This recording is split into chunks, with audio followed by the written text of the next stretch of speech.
Well, I'd like to call the meeting to order of the trust. And I'm going to call it to order until we have our election of officers. But before we do that, I just wanted to say that putting the trust together has been an exciting and an exciting month. I do that. I'm Jackie Bedbrack, and I'm with the COG, Executive Director of the COG. Putting the trust together has been an exciting thing. I think people around us are all looking forward to the accomplishments that we have before us. The one thing I wanted to say as a former elected official myself is that you are in an incredible situation where there really is no stupid questions. We're all going to be learning together, and you should just go for it. You know, ask what you want to ask. Throw ideas down that you think are good ideas, or maybe they won't be, but you know, this is our chance to create something. And that's very rare when you're in local government. So take advantage of it, okay? We are here today because of the work that we've done locally, but also there was a councilwoman, Stacey Armato from Hermosa Beach, that went to Senator Ben Allen and said that she thought the housing trust would be a good idea for the South Bay. And Senator Allen took that and ran with it and got us legislation.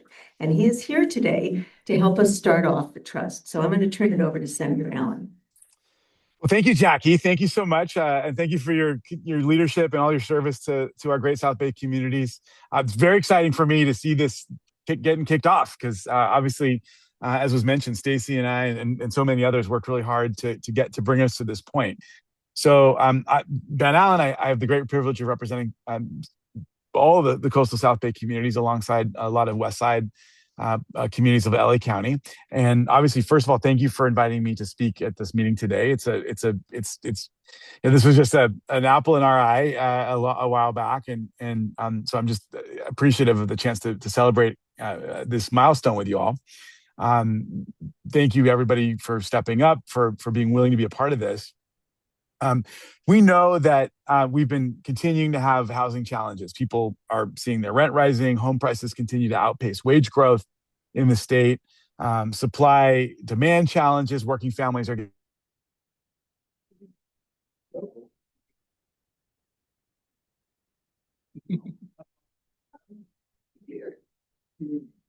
network wire. Working on street homelessness in our communities, and in particular, kudos to Redondo Beach and some of the work that's been happening there of late. But we're not immune. Oh, did I freeze? You guys able to hear me? You're back. I'm back. No. Okay. Am I back? No, is it not good? Yeah, you're back. Okay. All right. I was just saying that we've obviously seen some real work underway to eliminate street homelessness in some communities. And again, a big thank you to Redondo Beach and others that have been doing really well on addressing homelessness.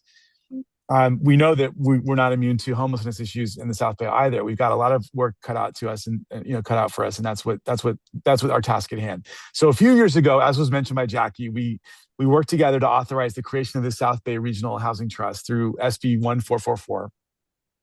We created this fundamental framework for South Bay cities in LA County to come together, which you're doing, through a joint powers authority that's focused on housing production and housing assistance, but doing so in a way that really is centered on the needs and the voices of the community, along with our regional challenges and needs and plans. So it's our hope that the collaboration that we see and we see already in work today is going to help to get us better prepared to address the affordable housing needs that we have throughout the region. I'm really hopeful that we can become a gold standard together for more regions across California as they look toward a more viable model for housing production that's done in a way that respects and adapts to local needs and challenges. I also just appreciate everyone's continued engagement on our recent effort to protect efficiency and flexibility and good governance within the trust. This is our SB 799. I actually just got to meet with the city of Torrance yesterday that had some suggestions on the bill.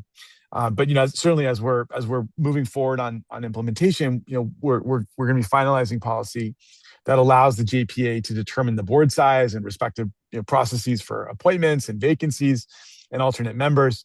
And then we'll be additionally applying the board's conflict of interest code to all directors and alternates to strengthen accountability and public trust.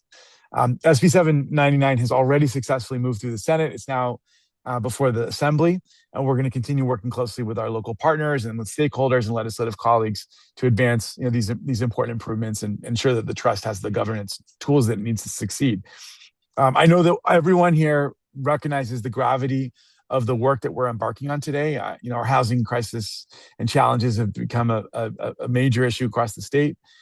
We know that stable housing is the first box to check for many, that are looking to find a fulfilling life in California. I will say also, as I talk to businesses that are seeking opportunities for setting up shop in California and the South Bay, one of the things that continuously comes up is housing availability. So, I really appreciate your commitment to this effort. I'm looking forward to continuing our work together to expand housing opportunities, strengthening regional collaboration, supporting the long-term success of the trust.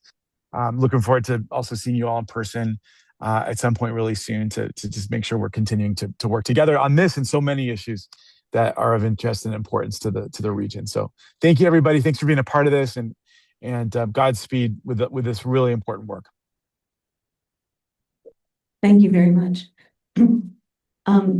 Okay, we're going to go to right now to the roll call and formally get this started. Thank you so much. You want to do the roll call, or do you want to do the roll call? Sure. Director Kilworth. Here. Director Manning. Here. Director Seaman. Here. Inglewood is not present. Director Suarez. Here. Director Uphoff. Here. Director Waite. Here. Director Tarnay. There. She's waving. Who's waving? Okay. Let's see. Director Peristan. Here. Director Kaladerovich. Here. Director Stigura. Here. Director Kashi. Here. Director Ramirez. Here. Did I miss anybody? Do not think so. Okay, we have a quorum. Okay, before we begin, I'm just going to make a few Brown Act announcements.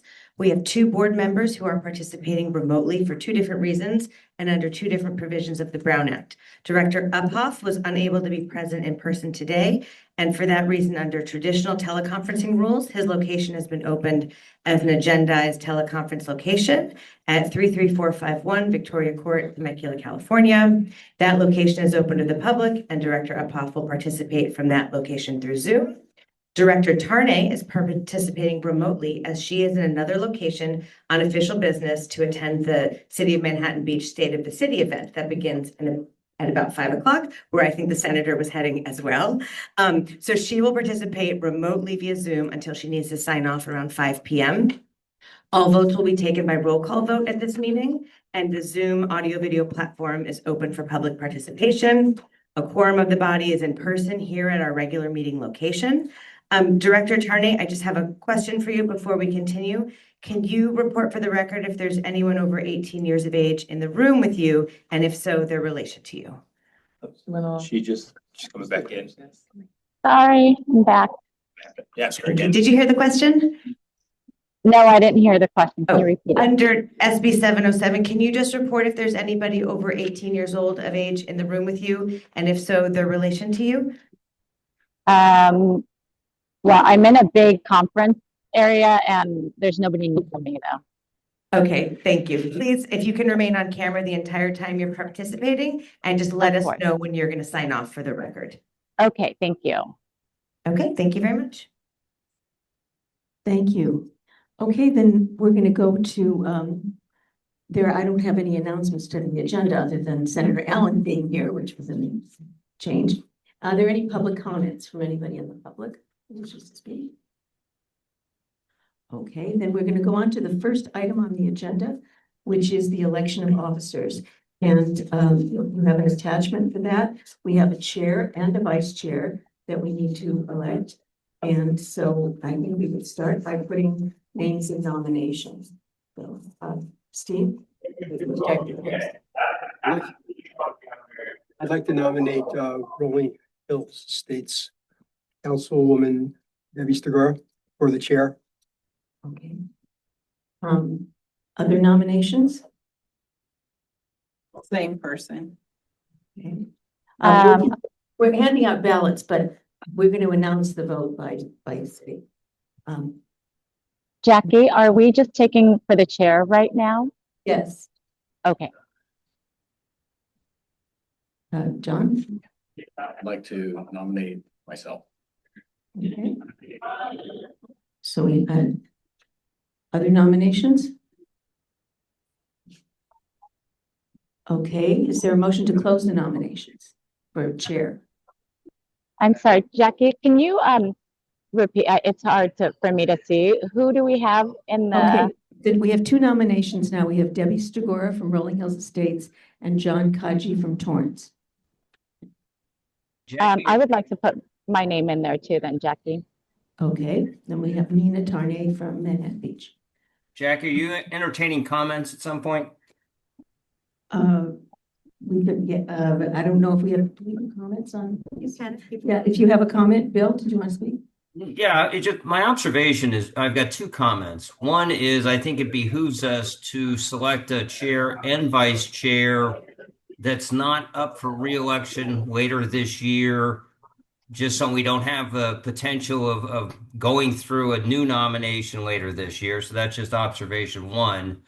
The other observation, I guess that's my only observation at this point in time. I think it behooves us to select a chair and vice chair that'll be in a position to be with us for at least a couple more years. That's my comment, Jackie. Thank you.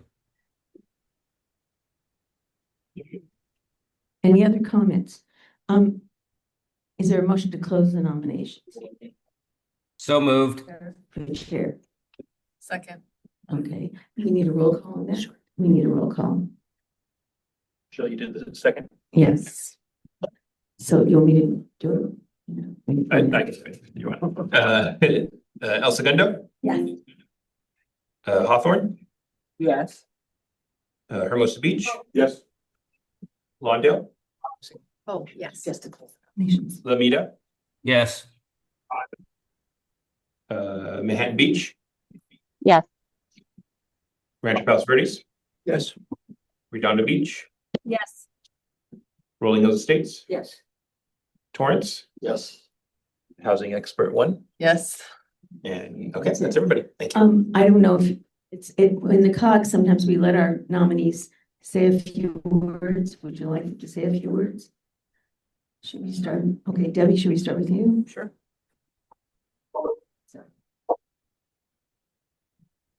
All right, thank you. Thank you for the chance to say a few words, and thank you for the nomination. I agree to the nomination because I think it would make a very good point that our housing trust has a chair who's from a small city. I think we're the smallest city in the trust. And I think it would make the point that a housing trust, and specifically our housing trust, is good for cities of all sizes. I'm the council member who was told by a community member that if I was for affordable housing, I would never get reelected. But here we are. I'm all in on affordable housing. My city might be different to some of the other cities. We are only 8,400 residents. Our arena number is 191. We approved our very first ever apartment building in December of 2024. And that's what I'm saying. And that would have 9 moderate income workforce housing units under the city density bonus. We also have in the pipeline, not approved yet, is a proposal for 454 apartments for rent, 44 of which would be for very low income under the state density bonus. And I can't express a public opinion on that project because it hasn't been approved yet. But we're making really good progress on our housing element. And I think that this is opening up our community to a lot of different opportunities.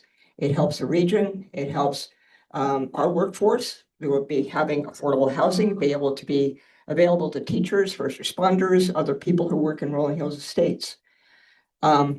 About me, I am up for re-election in 2028, so I have a couple more years. I served on the subcommittee for COG that tested the validity and whether we could go forward with the housing trust. And obviously, we've agreed.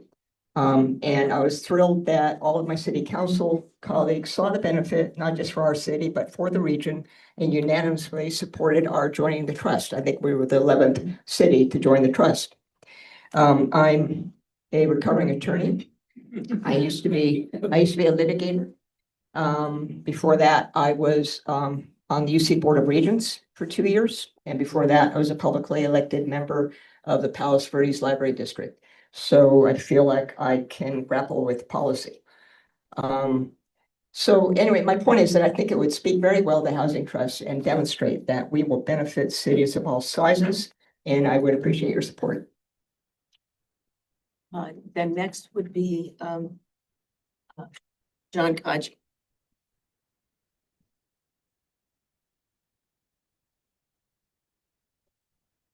Thank you. I got all dressed up for today. Good afternoon. I'm John Kaji from the city of Torrance. I wanted to put my name in today and self-nominate myself. A little bit about myself. I'm 40 years in the real estate industry, both as an owner, an investor, financier, developer. And for myself, being here at the South Bay, my family's been here for over 100 years, and we've been engaged in different types of developments, mainly in Torrance and in Gardena. Being a member on the city council, I am up for re-election June 2nd. So we'll see how that goes. But I am also very much interested in how not only Torrance, but the South Bay can attract and retain quality employees. And low-income housing is an essential element of being able to do that. We have many here who work minimum wage. They do qualify for low-income housing, and yet the current housing stock doesn't provide enough inventory for them to actually live here. Among our first responders, there was a time when if you did work for Torrance Police or Torrance Fire, you could also afford to own a house here in Torrance. Now we have probably only 11 or 12% who can actually afford to live here in Torrance. So what I'm hoping to do, if I am elected as the chair, is to not only draw from my own personal professional career, but also, as Mr. Senator Allen mentioned, I was with a delegation in Sacramento. We did meet with him. We did make a presentation on the need to add to Senate Bill 799 and include workforce or moderate housing to this particular bill. So with that, I look forward to once again, a dynamic and very lively discussion on who gets selected as both chair and vice chair. Thank you very much. Finally, we have Nina Tarnay from Manhattan Beach. Yes, hi. Thank you for considering me. I'm sorry I can't be there today because we have our state of the city this evening at 5 o'clock. So I'm stuck here in Manhattan Beach. But I am putting my name in the hat because I think we're, as a city of Manhattan Beach, we're in a unique position where we really are straddling between being a small city and a large city. And there are projects that are being proposed in my city that are very complicated that I do not think will be bringing actual housing stock to the South Bay. And but while I think there are opportunities to bring housing stock that's more thoughtful and mindful, and I think that we need to have a creative approach to this and be able to navigate both the contingencies of folks who want development and then also the folks who want to do so in a thoughtful way. So I'm hoping that in representing the Housing Trust and using my background as also a recovering attorney, Debbie, and helping our region navigate through these very complicated, multi-angled intentions by the different parties, people who want growth and people who don't want the growth. And so I'm hoping that I can help us navigate through these difficult challenges. Oh, and I won't be up for re-election until 2028.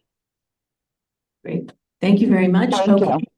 you. So we'll go into the vote right now. You have a paper before you. Please put the name on and your city, and we'll collect the vote. For people that are online, voting members, put it in the chat and I'll use that as your. Right. We just doing the chair, not the vice chair. This Yeah. says vote. This is I just have the another, chair at I this have point. more for the vice chair. Okay. Yeah. Okay.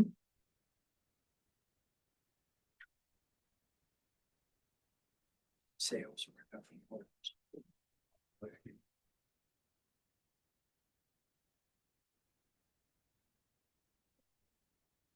Right here, Kurt. Yeah.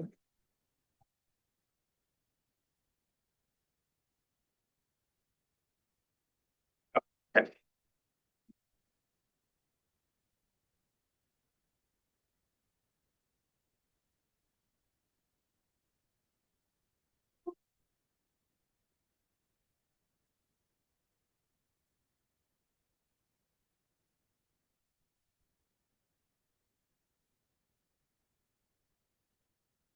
Okay, so I'm going to start with the chat online. Director Tarnay voted for herself. Director Uphoff voted for Director Stigura. Director Keldorf for Stigura. Director Seaman for Stigura. Director Suarez for Stigura. Director Ramirez for Kaji. Director Manning for Stigura. Director Peristam for Stigura. Director Kaladerovich for Stigura. Director Kashi, and Director Stigura for Stigura. 1, 2, 3, 4, 5, 6, 7. I've got 8 for Stigura, 1 for Tarnay, and 2 for Kashi. That we should have 11.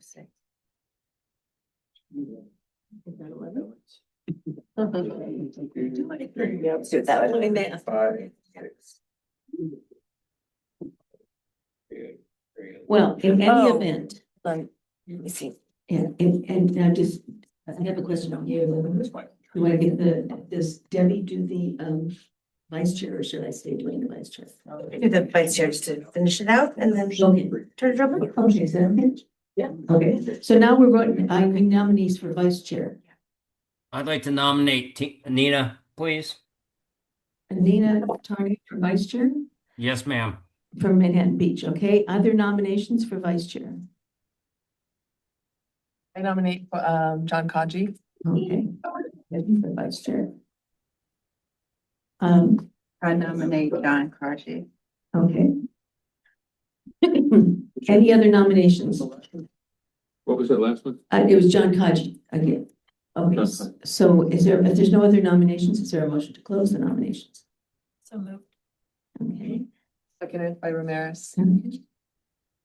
Then we already heard from them, so hopefully if it's okay with all of you, if you could just vote, that would be great, because we're way behind ours. Need to do it. Assuming you vote. Yeah, we have to close, okay, while you're voting, I'm just going to close the nominations. Okay. Vote to close the nominations. El Segundo.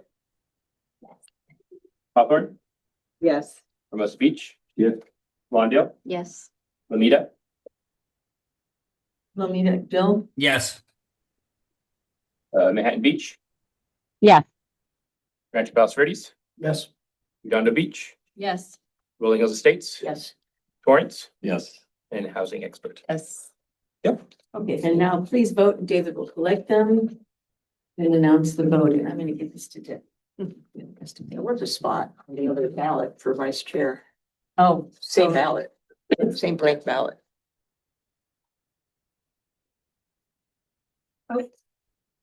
oh, you missed, okay, I'll take care of it. Okay. Thank you. Thank you.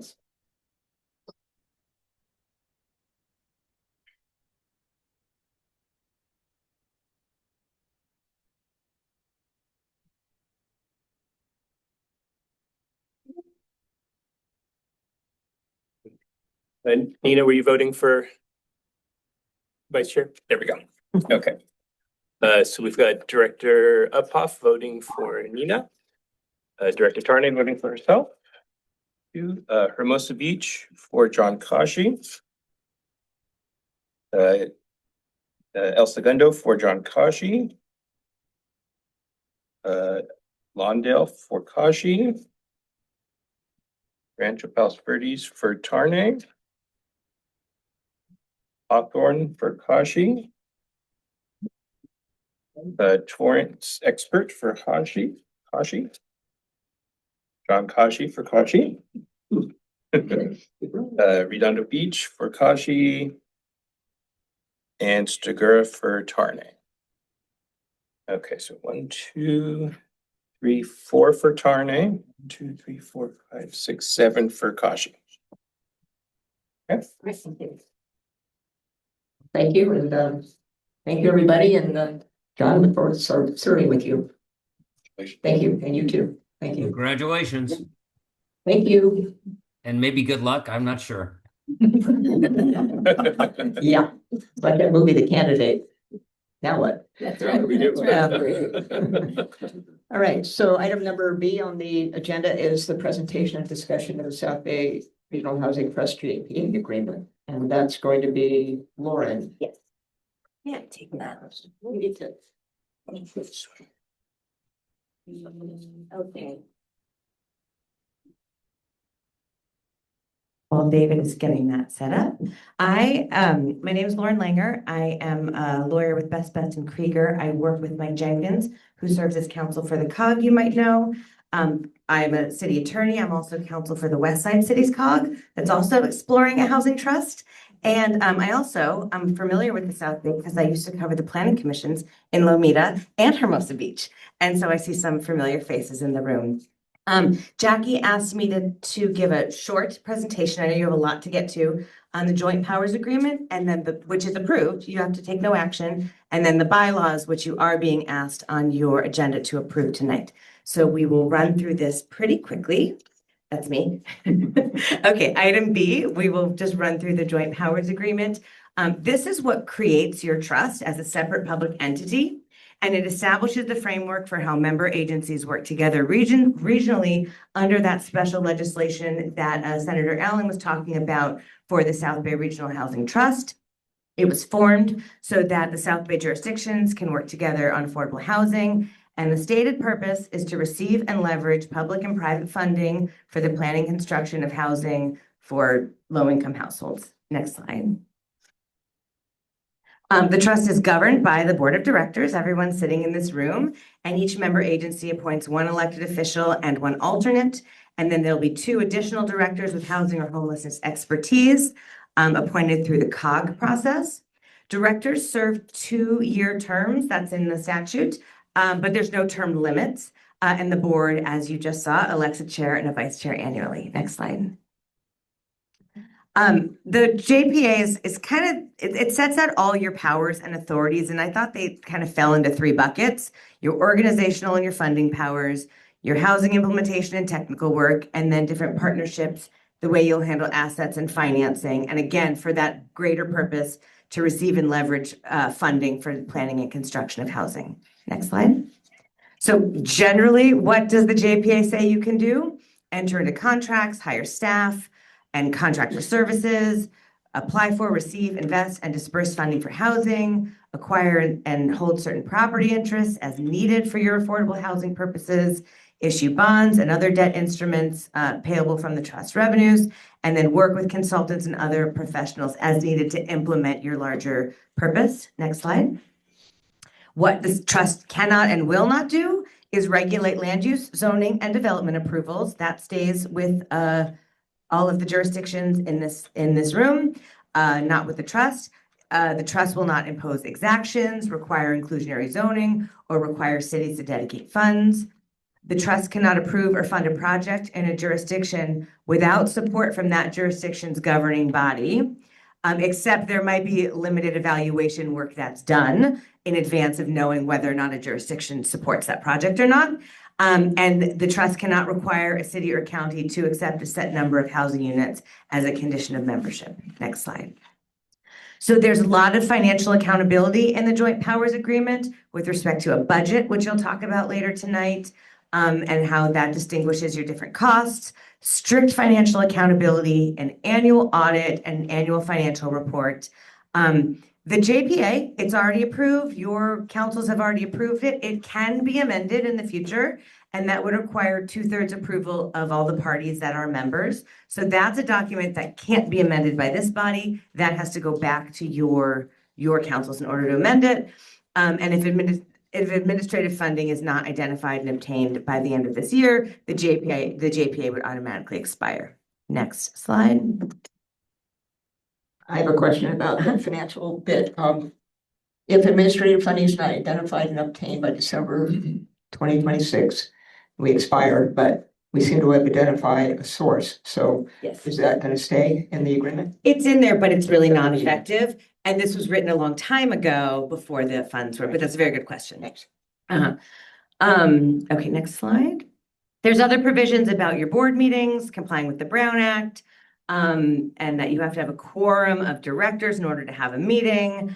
I'm just gonna note here, it comes from the state law that directors can 2 times per year use the remote attendance for just cause, and that's the one that Director Tarnay is using tonight: illness, official travel, taking care of a family member. The state law limits that to 2 times per year. The trust can hire employees, retain contractors, they can use staff at your various agencies to the extent necessary, and the COG staff. And then, as I mentioned, amendments to the JPA would be approved through your governing bodies. Next slide. There's provisions for adding new parties. Right now, this is the group that is a member. It is possible that another group could join later on. There's provisions in there for late coming members to pay fees, but at the moment, there's no late fees that would be charged if a new entity in the South Bay wants to join. There's provisions for how a city could withdraw if it wants to, and indemnification. Next slide. So just remember that the JPA creates the trust, grants it defined finance powers, it preserves all the local control of the actual projects being built with your cities, and sets legal and financial framework for regional action. As I mentioned, the JPA and amendments are approved by your council, and then the day-to-day details for governance are going to be explained in more detail in the bylaws, and that document is adopted by this board, which you're going to be looking at next. So next slide. Are you okay if I go straight to item C? Anybody have any questions? Okay. So the purpose of the bylaws are to supplement the joint powers agreement. They're your governance rules. They organize how the trust will operate day to day. They address your board structure, officers, meetings, voting, ethics, and we even put in some rules about public participation, which you've probably seen in council meetings. It's helpful to have the rules in place so you have somewhere to point to of what the procedures are for running your meetings. And at the end of this item, you will be asked to approve the bylaws today. Next slide. So the board composition mirrors the joint powers agreement, 1 director per party with alternates, and then 2 expert directors, all of which are ratified by the COG. The board may create advisory boards as you need to provide technical expertise, but advisory board members will not vote. You can create them, they can come, they can advise you on what you need, but they will not be voting members. We already talked about the chair and vice chair election. And then what's set out in the bylaws is that the board will need to designate a clerk and a treasurer. There's a lot that needs to be done to get a new organization up and running. So until you're ready to do that, it's written so that the executive director of the COG can serve as clerk and interim treasurer, just so you can get contracts signed and do all the things you need to do until you've figured out full staffing for this new organization. Next slide. So the board provides policy direction and oversight. Your board duties are in the bylaws, and so it approves policies, program guidelines, funding, financial oversight. It reiterates that all your meetings are subject to the Brown Act. I want to point out one important part that's written in the bylaws. Most of your actions will be approved by a majority of those present. So you have to have a quorum of your total membership to have a valid meeting. And then a majority of those in the room or on Zoom will constitute a yes vote for approving something. However, what's proposed in the bylaws now is that approval of projects of trust funding, of allocating funding should require a majority vote of the full board. So if you have 13 members, at least 7 should vote yes before you agree to funding. That's a best practice and a proposal that's in the bylaws for the board to consider tonight, but it's in the document. And of course, you want to strive for unanimous funding decisions because, you know, everything's here to benefit your region. Next slide. Sure, I have a question about that. Mhm. So when you're reporting, oh, thank you. When you're reporting, all right, there we go.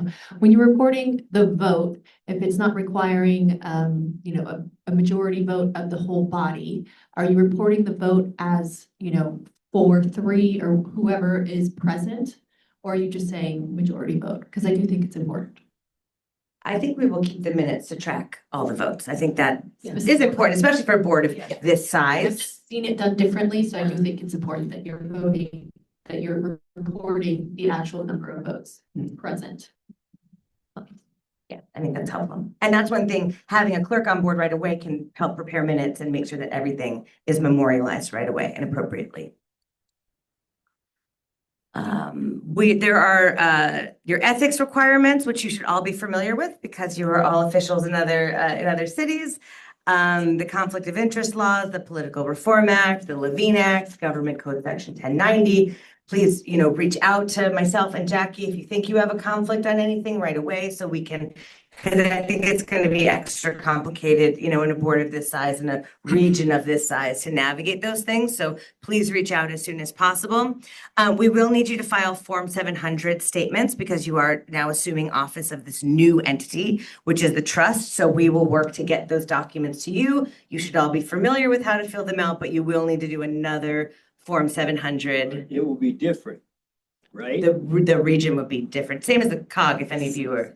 Yeah. And we're gonna have to make it, because it won't be the same as necessarily as the one we do for our city or for the county. So We can provide you guidance on that, but you are right. You are right that your board, this trust, is for a larger jurisdiction than just your city. So we can provide guidance on that. And then there might be other officials that are part of this organization that will also need to file Form 700, but that will be after this board adopts a conflict of interest code, which is something that will be on a future agenda for this body. The bylaws address confidentiality. Can you go back one second? Gifts, honoraria, harassment, and the professional conduct that is expected of board members. As I mentioned, we included a section on public participation and meeting decorum. I think we've all learned in recent years that it's very helpful to have something in writing to point to if any member of the public is being disruptive, so that you can explain your expectations for participation in these meetings upfront and handle with any disruptions. I hope there are none, but handle any disruptions that come up during the meetings. And so those are written into the bylaws. It includes a 3-minute speaking limit because that's what the COG uses. If this board wants to do something different, you could put a different time limit in, but we mirrored what was there for the COG. And then anyone who needs translation gets more time. And provisions for the chair to address disruptive comment. As you know, members of the public can comment on, can you go back one second? Sure.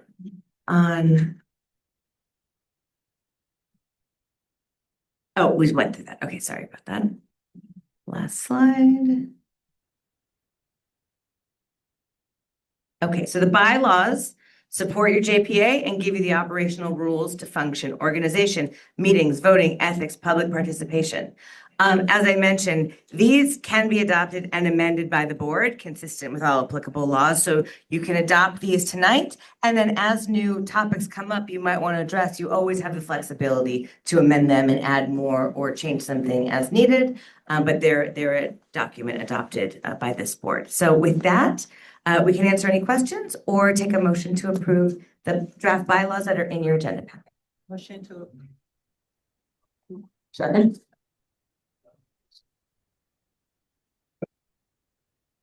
motion by.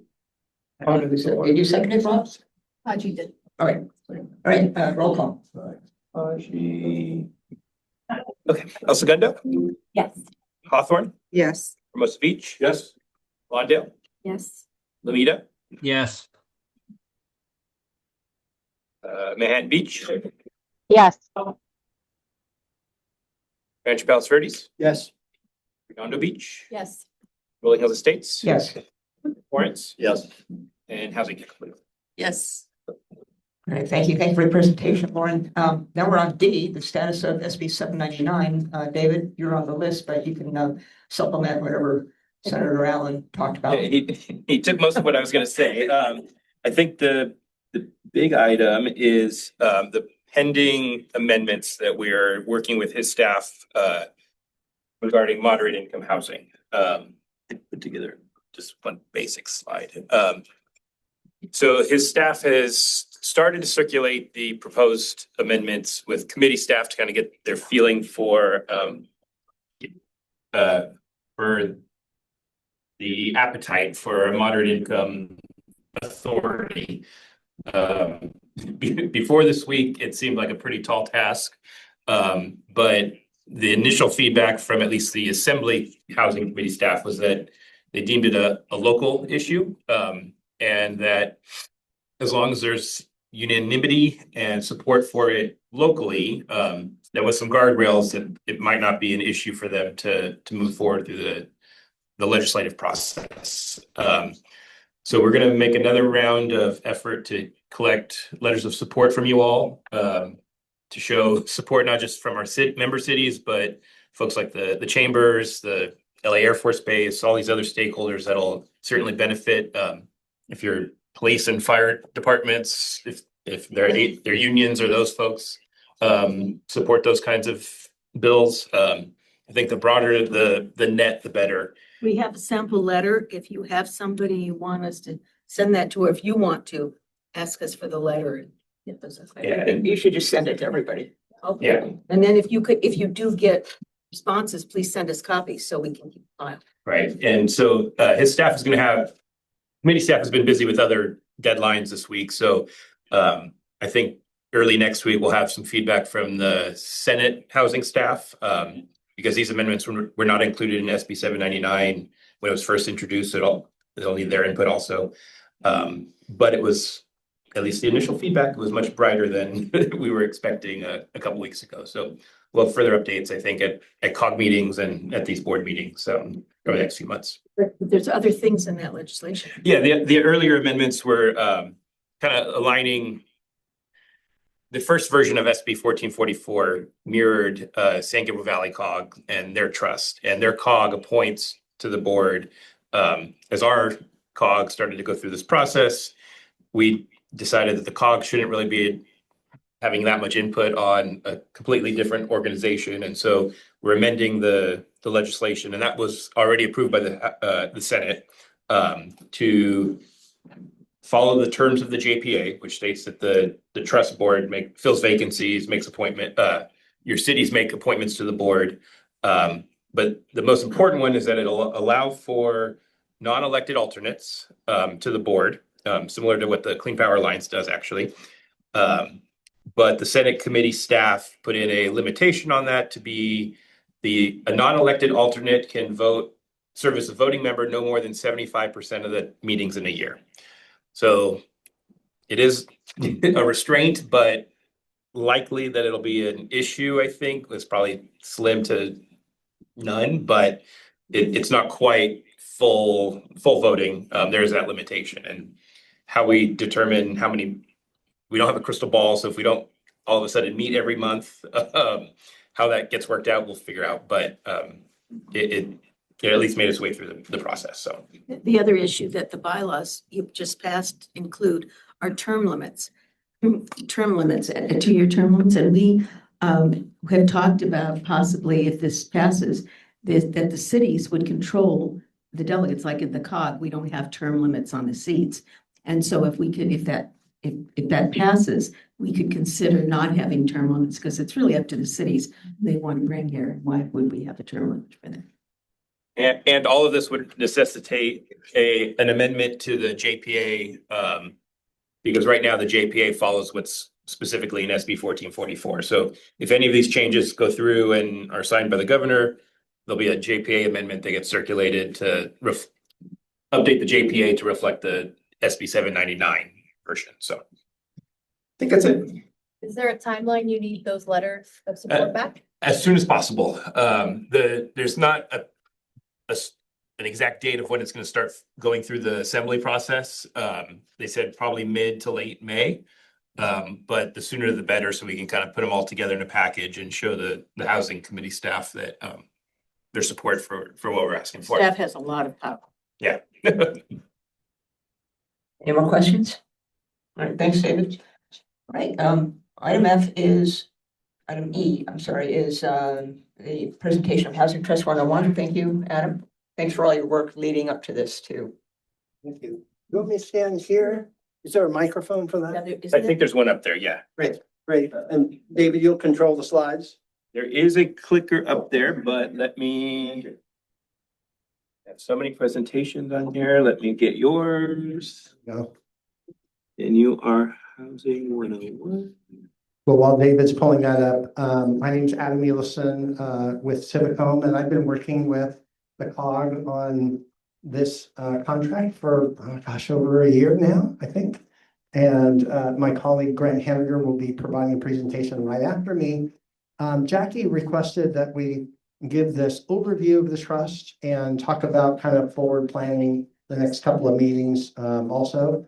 You may have seen bits and pieces of this presentation, but just to remind you, now that you're in this position, we have your captivated attention. You're going to probably be more interested in this. And then Grant's going to cover kind of the basics of affordable housing. We thought that would be also, now that your focus in this trust is on financing affordable housing, might be helpful to get some high-level summary of that. I'm not going to go into great depth about that.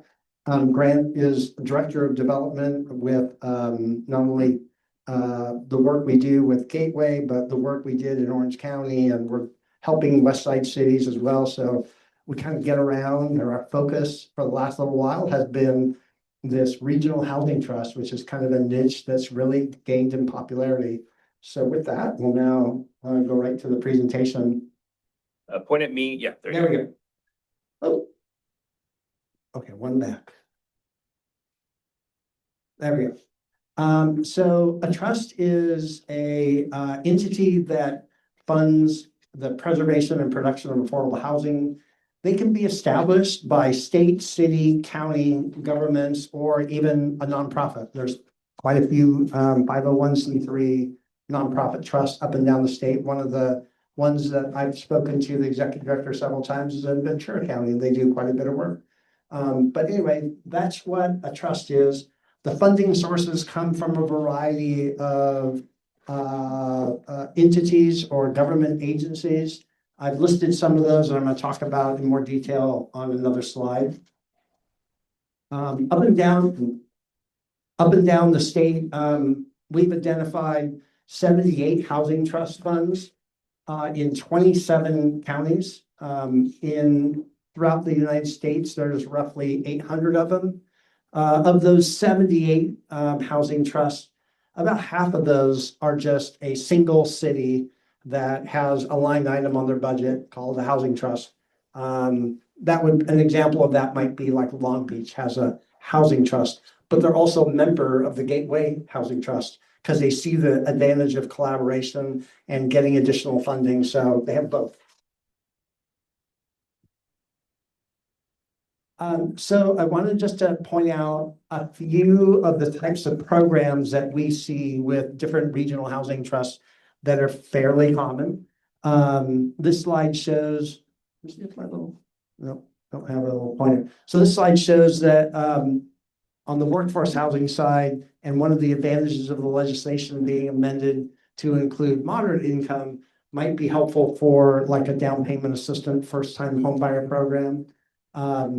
Preservation of naturally occurring affordable housing. That would be existing projects, apartments that are in your region that might be already having rents that are fairly close to affordable.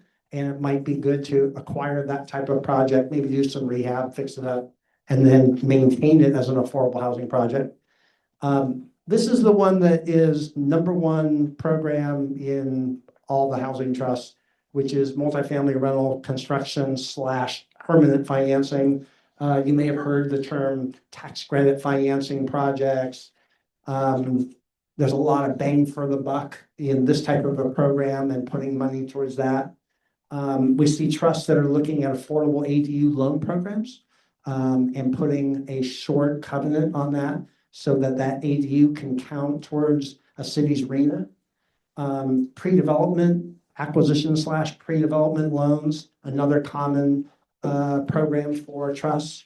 And then finally, rental rehab. So this would be a project, needs some fixing up, it's already existing, and the owner wants to get some very attractive, affordable financing the trust might have.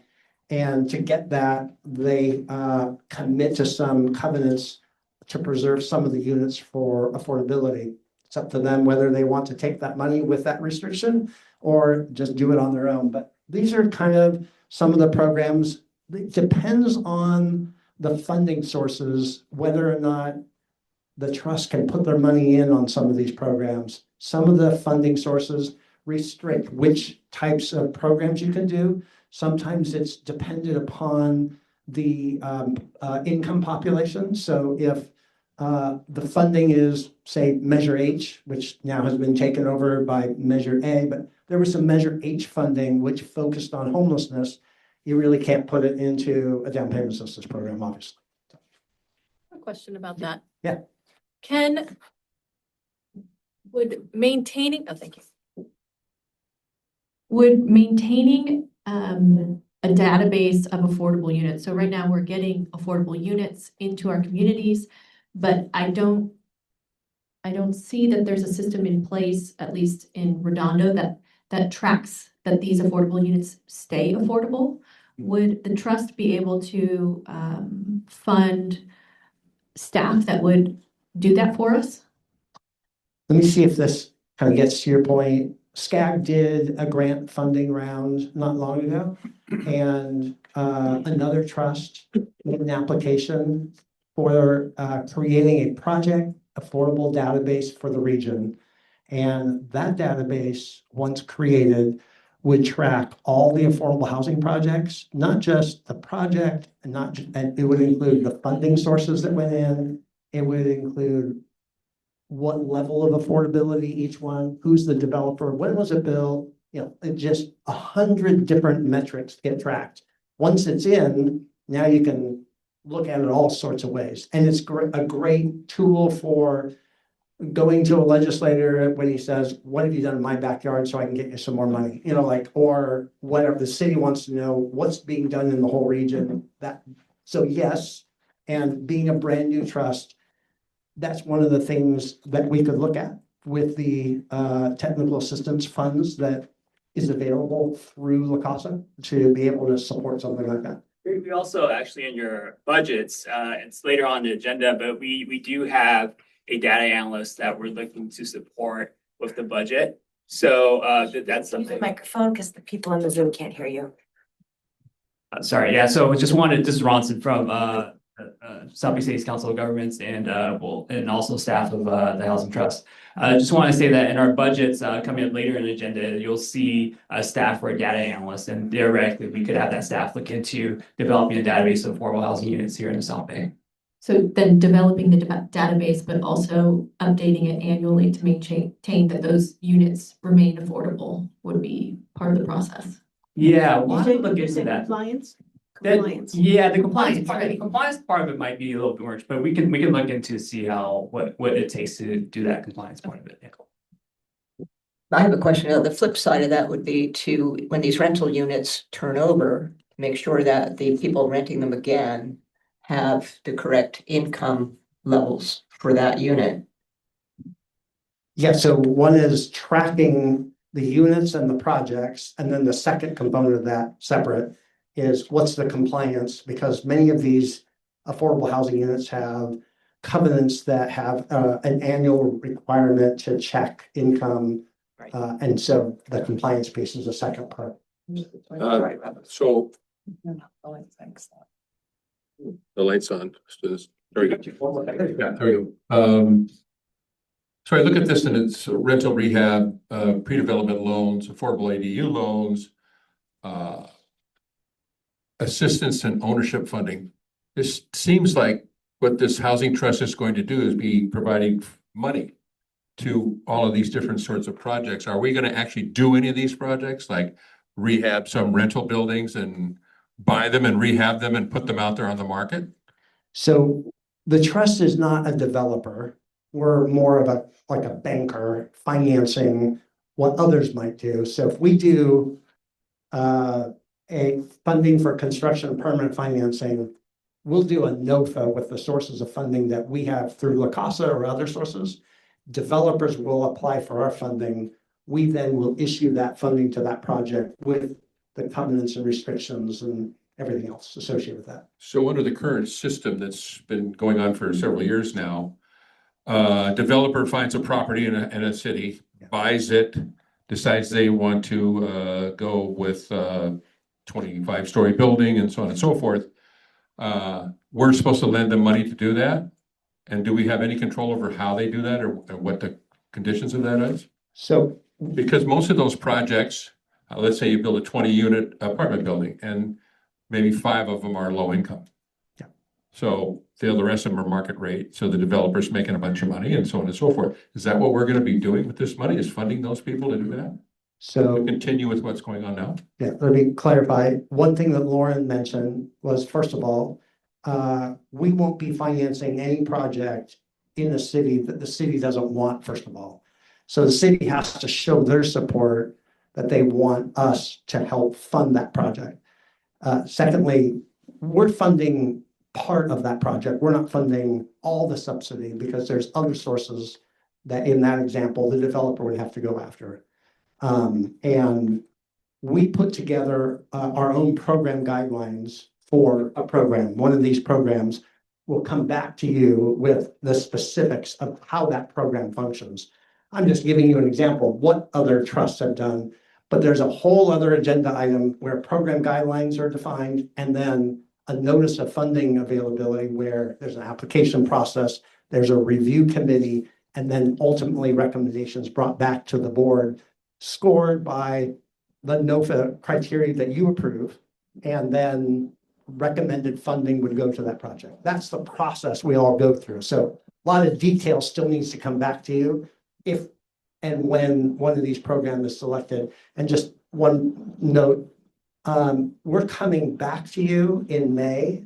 The next board meeting will be to discuss the details of these programs and decide with the limited money. We can't do all these programs. We don't have enough money. In fact, we have very little money in consideration for the need in the region. So part of next month's discussion, we'll go in more detail on this and then start talking with you about where's the priority, and we'll give you some data and information so you can make that decision as a policy. And we put that funding into whatever bucket this board believes we should focus on. So we have some data, some housing needs assessment, that research that we've done. We'll tell you more about the programs. We'll get your feedback. Once we get your feedback, if it is, I'm going to pick any one of these that you choose, then we need to now go to work on that program guidelines and that NOFA, that then come back to you another meeting. And so we will be setting our own guidelines. Yes, yes, yeah. We'll bring all the expertise and best practices that other people have done. So if you choose one of these, we're going to be bringing to you some. It's not inventing the wheel. We're going to be bringing you something that's already been probably done. Yeah. Thank you. Okay. Oh, got a point there. I thought this slide was important to know. This is the Los Angeles County Area Median Income. Right now, currently, the way the legislation reads is everything above the 80%, which is called low income, and above, we're eligible to assist. And some of the funding that we get will say, you can only do extremely low, or some of it says low and below. And right now we're talking about legislation that will allow us to do this moderate income level for other types of workforce housing, homebuyer programs, whatever. So you can see, for example, a family of 4, even at low income, which is remarkable nowadays. I guess I'm too old, but 121,000 doesn't seem like low income, but it is in California nowadays. but a family of four, and you can see it's a sliding scale based on how many people are in there. And just to give you an idea of what that means, when you look at jobs, I think it's coming, here we go. If you take that income scale and just look at, say, a person living by themselves, it doesn't include like 5 people living together, they're all working, that's a different scenario. But just one person, what type of jobs does one person in those brackets make? You can see what I've done is extremely low. These are some incomes in the LA area that fit the extremely low income category, the very low income category, and the low income category. Can you go back to the previous slide for just a Sure. second? Is there reason why the calculation for 80, sorry? Is there a reason why the calculation for low at 80% is actually higher than 100% at median? Grant told me, get rid of that row. It's going to get confusing. And I forgot to do it. I've heard It's it a great an question. explanation, but it does not stick I in my know, mind. and it is so, I don't even understand it, but there's a lengthy explanation on the state HCD website that explains it. It has to do with high cost of living areas in LA County, and they just have a formula that does that. But there's really, and that's why we really shouldn't even have it here, because there's no affordability category for funding sources that ever say median. It's always these 4 categories. So I'm sorry, I don't have a technical answer for you, but it's very unique. In the whole country, there's a very small amount of area median income jurisdictions that have that unique scenario. But it's not a mistake. The state acknowledges it. And if you read the website, I guess they'll tell you. But yeah, good catch. Okay. And we go on. And okay, so here's how a housing trust strengthens city capacity. Cities face housing responsibilities with limited staff and resources. A housing trust creates shared capacity and expertise. We're hoping this trust can help cities that lack the technical expertise in affordable housing. We understand and hear a lot of cities tell us this. Regional coordination attracts and leverages more funding. We've run across that all the time. Strengthen numbers to be able to get funding from state and federal sources or whatever. Proactive developer outreach expands project pipeline. By having a trust, developers know that there's an interest now and there's a funding source, and now they come into the region to help where cities want that help. Acting independently increases cost, duplication, and risk. One standardized set of program improves efficiency and clarity, and centralized administration reduces burden and improves oversight.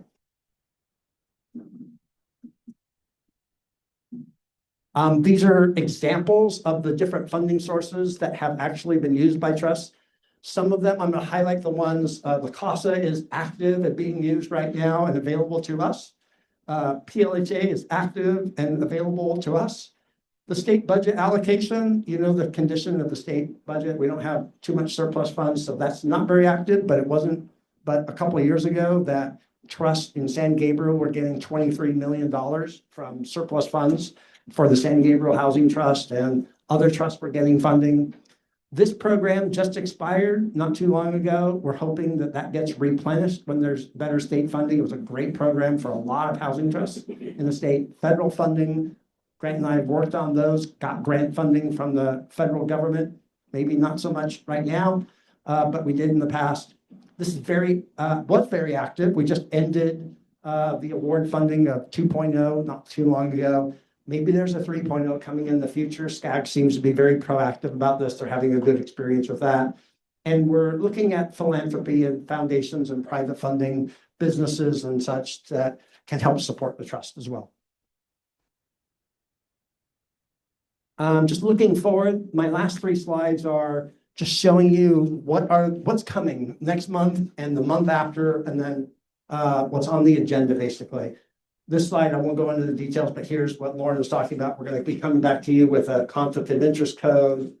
We're going to have some discussion about housing funding programs that Grant's going to lead. I'm going to lead a discussion on strategic plan. We're not going to ask you to approve it that night. We're just going to have a discussion about it to get the ball rolling. We want to have a blueprint for this trust. Strategic plan is that blueprint. And then we've got a whole host of policies and procedures that we have to go through to get this new formation of a trust through the process. The May meeting gives us direction to help bring you some program guidelines and a NOFA issuance. We got to get some insurance, more policies, a budget that needs to be, that got moved. It's going to be at this meeting. And then we're going to be doing lastly, the final strategic plan. We're going to skip a month because we need some time to go through the NOFA process and review some applications. We'll come to you with our last set of policies and procedures. And we might do this at the August meeting, but I think Jackie, you're mentioning we want to move that maybe to like September or November, something. It's all subject to change. This is Yeah. just our initial idea. So right now we're doing kind of this interim management so we can get the trust going. We want to come back to you formally with how do you want to see the trust administration done? Continue with kind of a hybrid of COG and consultant work. We'll come back to you with more details on that. And that's it. And I'm done. Does anybody have any questions before I turn the time over to Grant? Okay, go over to Grant. Grant's going to talk about basics of affordable housing and the cost of funding. Thank you, Adam.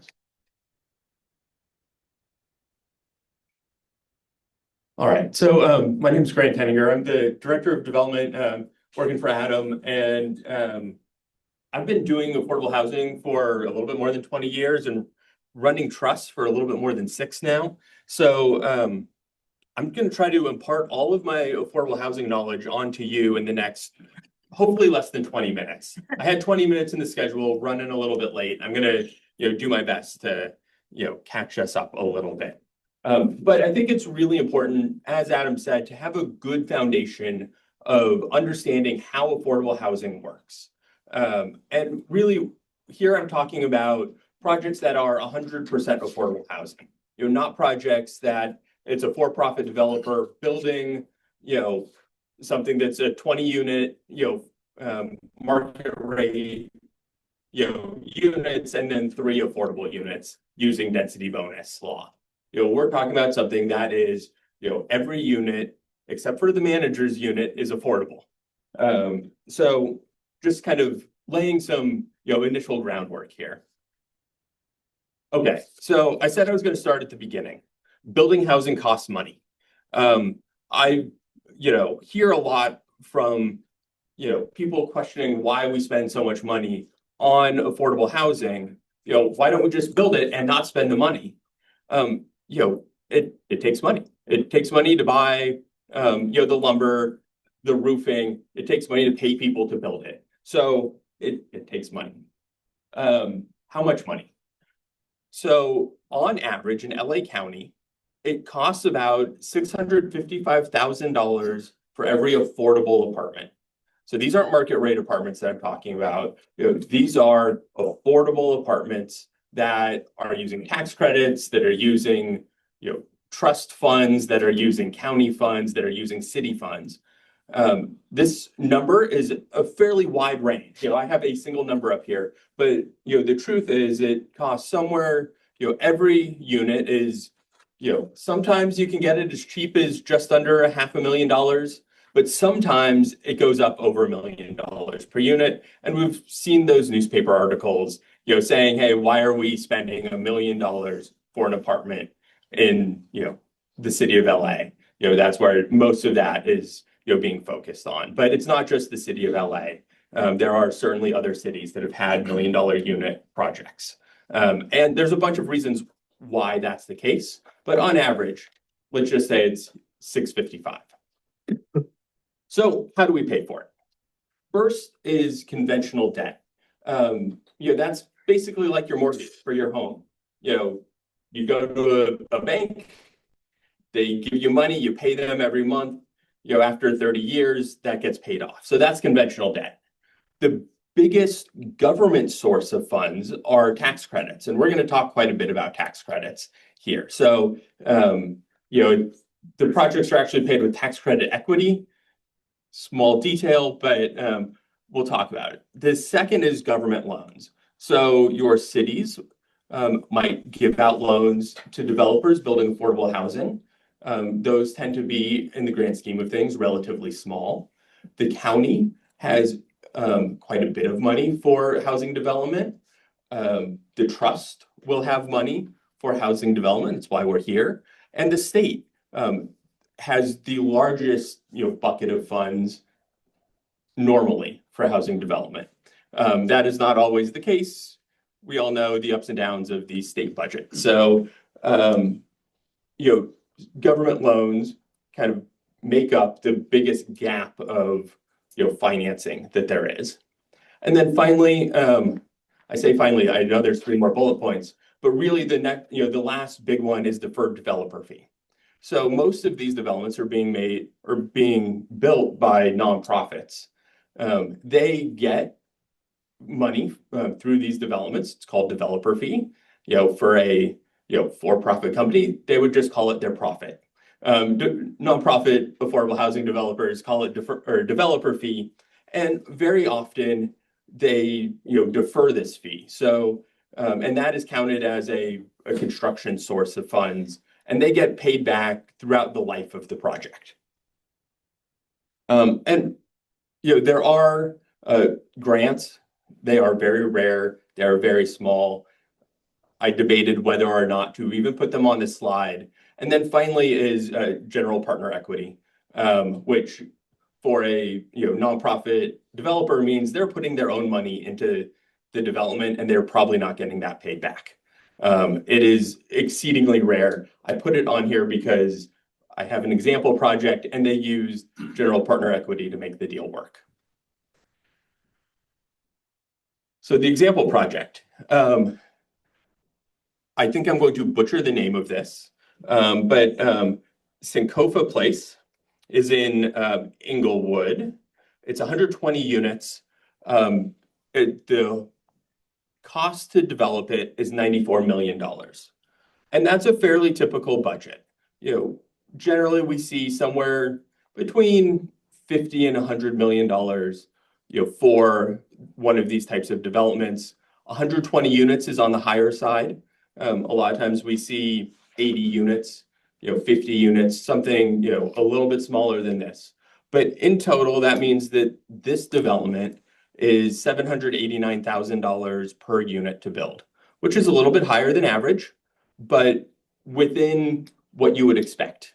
It is not outrageously high in the world of affordable housing development.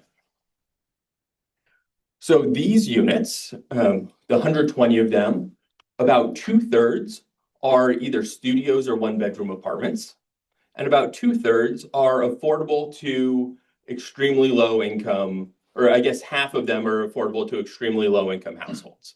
So for those studio and 1-bedroom apartments, that means that the household is making between $31,000 to $36,000 a year, depending on if it's a studio or a 1-bedroom.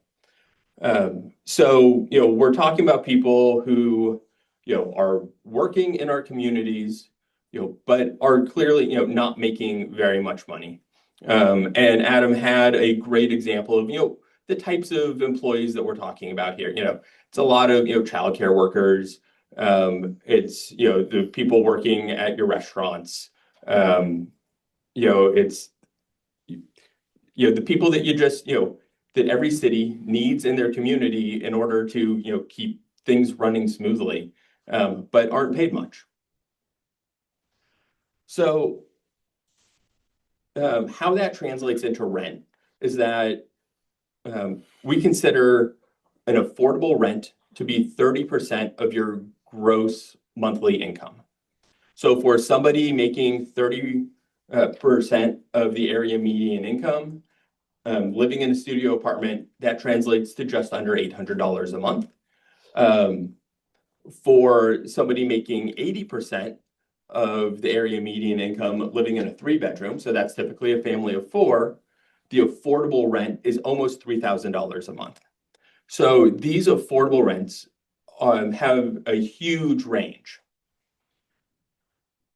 So the developers take that money and they pay for, a bunch of different things. So this example project, that's about $2.5 million a year in income that they get from rent.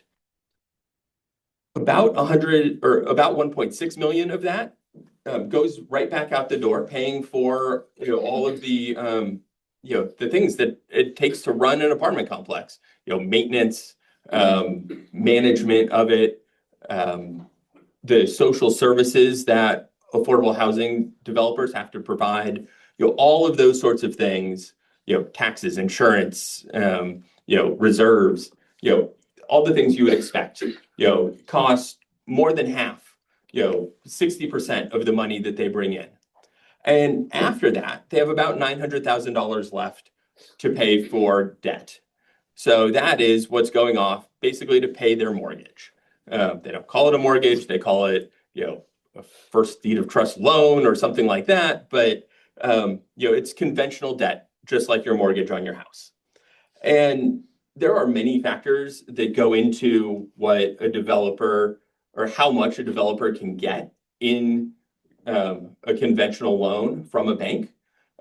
Obviously, the biggest one is how much money they bring in and how much money they can have at the end of the day to be able to pay for that debt. But also the insurance or the interest rates, the debt coverage ratio. So, just like the bank wants to see that you make more than what your mortgage is every month, the banks here want to see that the developer brings in more money and can, even if their income comes down, they can still cover their debt. And then also the term of the loan. Is it a 30-year loan? Is it a 20-year loan? All these things affect how much money the developer can get from the bank in a loan. So in this case, for that $900,000, the developer can get about $9 million, just over $9 million in debt. Now, you might remember I said that this costs $94 million to build. That leaves an, $85 million gap to be funded. So that is the money that really has to come from the government. And so that's why we're here, to fill that gap. So how does that gap get filled? I said I was going to talk more about... Before you continue, there's a question in the chat from Eduardo. He wanted to know if the construction costs were based on prevailing wage. So that's a complex question. So most of the time the answer is yes, but not always. In this case, it is. So in this example, yes, it is prevailing wage. I'm unsure if they have a community workforce agreement as well on top of that, but not all funding sources require prevailing wage. I'm about to talk about 4% versus 9% tax credits. 9% tax credits do not require prevailing wage. 4% tax credits don't either, but 4% tax credits get paired with other government funding sources that do trigger prevailing wage. And all of the trust fund through La Casa will require prevailing wage. Are there any more questions in the chat? That was the only one. Thank you. Okay, so tax credit equity.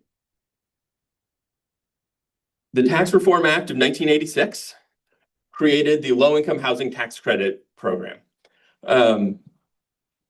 What happens is that affordable housing developers are awarded tax credits. Each state has a tax credit allocation committee. In California, we call it the California Tax Credit Allocation Committee. Or abbreviated TCAC, we kind of drop the C. So sometimes you'll see it, spelled out TCAC. It's the same thing. We still call it TCAC. And developers are awarded tax credits based on a set of regulations. They're very complex. I'm sure we will talk more about them in the future. I'm not going to get into it today, but the developers then get those tax credits and sell them to investors. So if a development gets $100 million in tax credits, they might sell that for $90 million. That's about the price they are right now. On this particular project, it's just over 90 cents per dollar, not even 90 and a half. So that varies greatly. Back in 2008, I had deals that were getting $1.03 for every dollar of tax credit. But then I've also seen it as low as 80 cents. So it varies on how much money you can bring in on tax credit equity based on the amount of tax credits you get. And these tax credit investors are typically banks. They are not always. I have had a deal where it was a project in Irvine and the Irvine company bought the tax credits because they have a tax liability and this offsets that tax liability. And that's why the banks buy them too. And sometimes you get what are called tax credit syndicators who then sell the tax credits to high net worth individuals who have a significant tax liability as well. So that's where this money is really coming from is people with a lot of income who owe a lot of taxes. And this brings their tax down on a dollar for dollar basis. There are two types of tax credits. I mentioned it a minute ago, 9% and 4%. So what this means is a 9% tax credit deal can receive up to 9% of their development costs in tax credits every year for 10 years. So in general, it pays for about 90% of the total development costs. 9% tax credit projects are very competitive. That pays for most of it. And, there are reasons why we still need to bring in local money into those deals, but not nearly as much as for 4% deals. 4% deals, just like 9% pays for 9% of the development costs every year, 4% deals pay for 4% of the development costs every year for 10 years. So bring in about 40%, a little bit less, but about 40% of the development costs. And so you get a much bigger gap that needs to be funded. So here's an example, same project we were looking at. So if this project had a 9% tax credits, it could raise about, I think that says $72 million in tax credit equity. Unfortunately, this was not a competitive deal for 9% tax credits.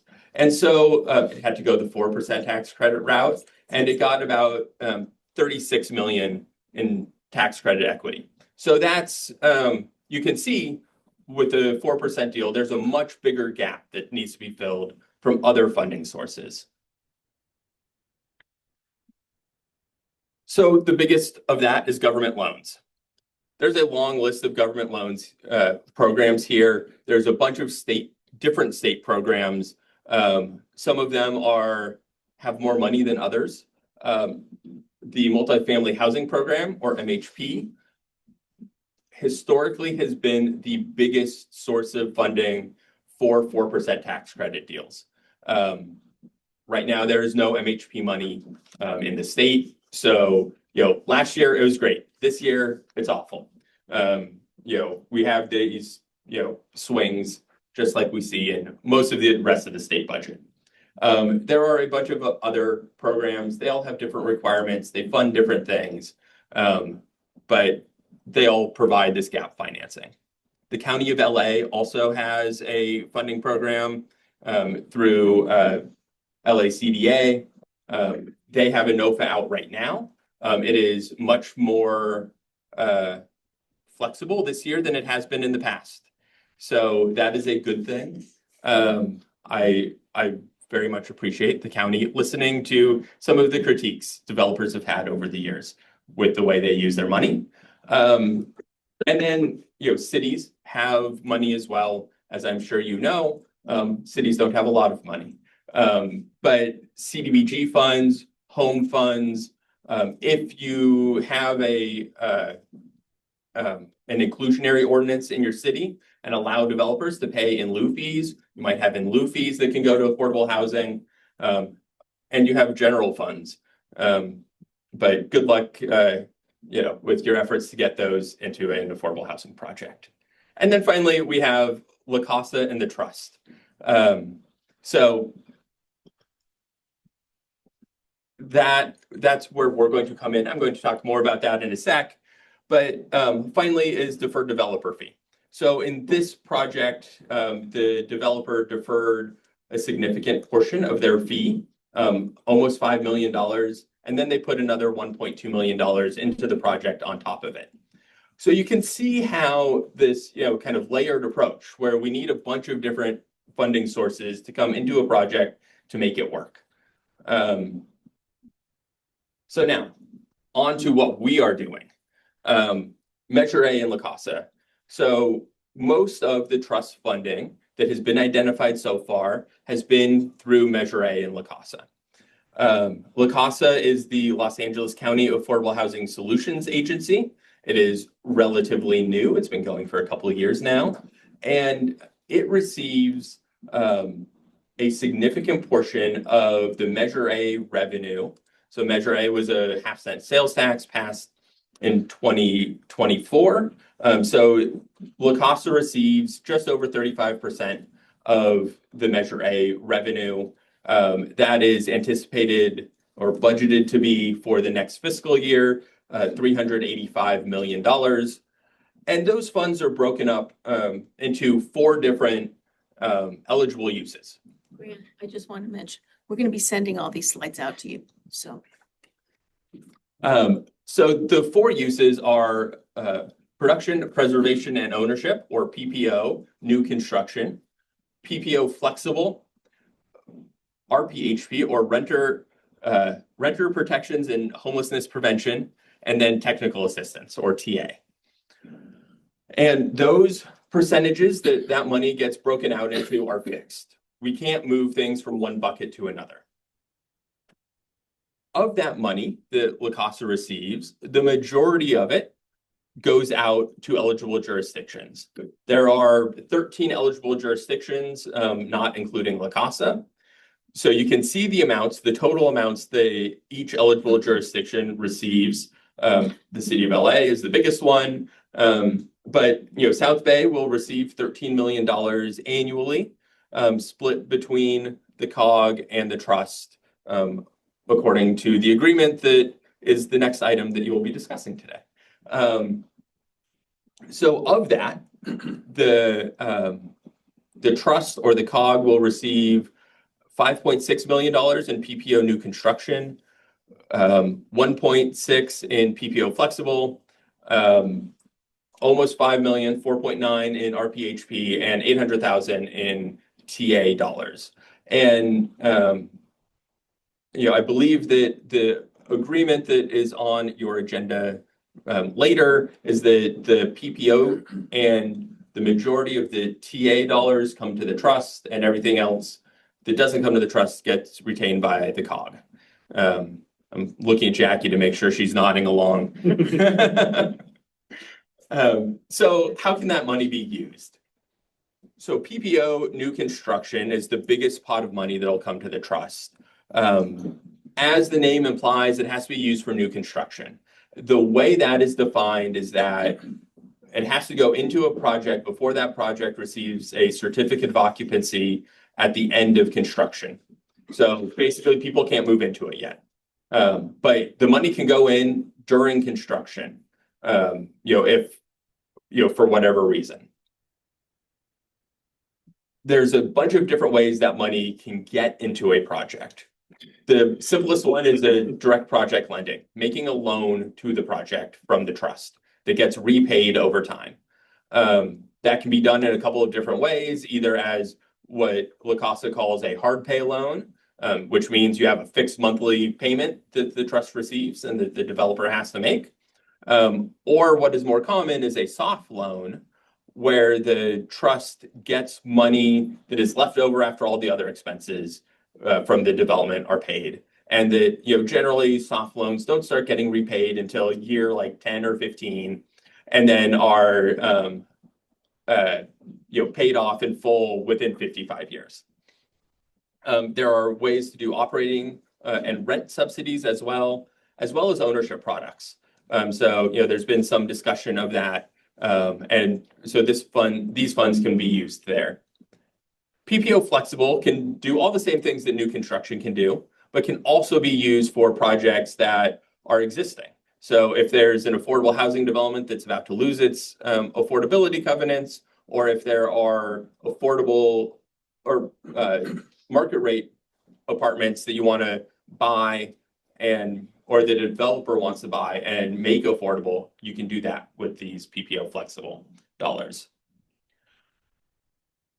I've basically talked about what the trust can do, so I'm going to skip over this slide and go on to questions if you have any. I'm sure we will later. I'm happy to. Yes. So you mentioned that we put some of this money into projects and then they pay that back over a period of time. Like for instance, the hard loans that you mentioned. That money comes back to the housing trust. Yes. And then we, of course, plow that back into another project somewhere else. Yes. Okay, thank you. Is the 0.5% that we get permanent, or is there a sunset on that 0.5%? Repeat the question. So the question was on the Measure A funding, the 0.5% sales tax, is it permanent or is there a sunset? It is permanent until repealed by the voters of LA County. If I can just say, More question. There is a deed restriction on all these properties that for instance, everything is low income or affordable income and so on. What is that deed restriction? How long does that last? And what happens to the properties at the end of that time? So typically the deed restrictions are for 55 years after the completion of construction. That is the minimum that it can be for the La Casa funds. It can be more if the trust decides it wants to be more. I would say it's difficult to convince developers to take it, the money, if the restriction's longer than that. And then at the end of the period, normally developers try to, keep it as affordable, but it is possible that it becomes market rate housing after that, and that the developers retain the property after 55 years. So if the units are sold, as like in condos, for instance, they're still affordable for 55 years. At the end of the 55 years, or whatever that term may be, let's assume it's 55, then the people who bought them as low-income units, and then they become market rate and they own those units. For rental units or apartment building that the trust has put money into, while that's being rented for 55 years, who owns the building? The developer? The developer owns the building. Okay, and then after in the 55 years, then they become market rate. They can, yes. They can. They can. But not necessarily. Correct. And who says that? The housing trust? Generally, it's the developer. Most affordable housing developers are nonprofits and they're mission driven. And, if they can keep them affordable, they try to. Okay, thank you. I wanted to just mention, before we go on, as Ronson comes up, that I thought it would be important for the first couple of meetings to have some of these primers. And so if there are certain topics that you want us to bring, please let us know. I know we're going to probably go over a little bit tonight because there's a lot to do, but I think it's important that we just get sort of a grounding in a lot of these issues. And that's why we wanted to have this on the agenda. I would recommend next time not to have such an ambitious, probably agenda, because we have a half an hour, we have 25 minutes left, and I have a commission meeting that I have to get to. And I got a meeting to go to. I don't know if after Can you use mic? he's done. I don't know if after this next presentation, if we need to look at the agenda to see what we have to do tonight and what we might be able to push to the next meeting. Or if we'll be able to get through it if we don't have a lot of questions to go. well, this is an action item. Excellent. Okay, Bronson. Great. Can you drop Kevin's slides? And while he's doing that, I just wanted, it's good to see all y'all in this forum. Just as a constituent, just want to thank you for serving in this capacity in this very important body. Just really quickly, just an action item. We need you to approve the funding agreement between the COG and the trust. This will allow the cost of funds to go to the trust. We will be transferring $7.9 million from fiscal year 26-27. We estimate the fiscal year 25-26 will be $7.6 million remaining. So the total of $15.5 million will be available for us this coming fiscal year. The agreement actually says the number for 26-27, but it does not have a defined number for 25-26 until that year closes out. You should also know that this has not been approved by the COG board. It will go to the COG board at the May meeting, and then it will be official if you approve it today. Can we go ahead and call for a motion now on that? Yes. Quick question. Jackie, quick question on a process question. You mentioned this hasn't been approved by the COG board yet. Would we generally approve this in advance of it getting presented to the COG board, or the other way around? What's the protocol on that? I went around and around on this in my mind, and I thought there was no trust yet to approve it, so we should have the trust approve it first and then take it to the COG. We can discuss that, I guess, at a future time as to how we'll do this in the future. Okay, motion to approve. Okay, motion approved. Is there a second? Any more discussion? We don't know who's second. Okay. Rob says the beach. Oh, yeah, earlier, I actually was, whatever. Doesn't matter. Somebody second. El Segundo, Yes. Hawthorne, Yes. Hermosa, Yes. Lawndale, Yes. Lamita, Yes. Manhattan Beach is not present anymore. RPV, Yes. Redondo Beach, Yes. Rolling Hills Estates, Yes. Torrance, Yes. housing expert. Yes. Can you just report the vote? 1, 2, 3, 4, 5, 6, 7, 8, 9, 10 yes, no no's, no abstains. Everything more, Ronson? Yeah. All right. Thank you, Jackie. Okay, so. H. So on item H, what's happening on this item is the management services for the trust. Because we're starting off, there's two ways we could do it. You could hire a consultant, which would probably require an RFP to go out, or you can choose the COG. Our recommendation is that as an interim, you choose the COG, and we have some recommended some ideas of the cost. But Are you on?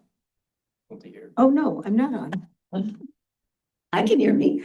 Okay, our recommendation is that you choose the COG as an interim and that you do it until December, because we really need to figure out how this is all working. We might tell you in December, we don't want to do this anymore.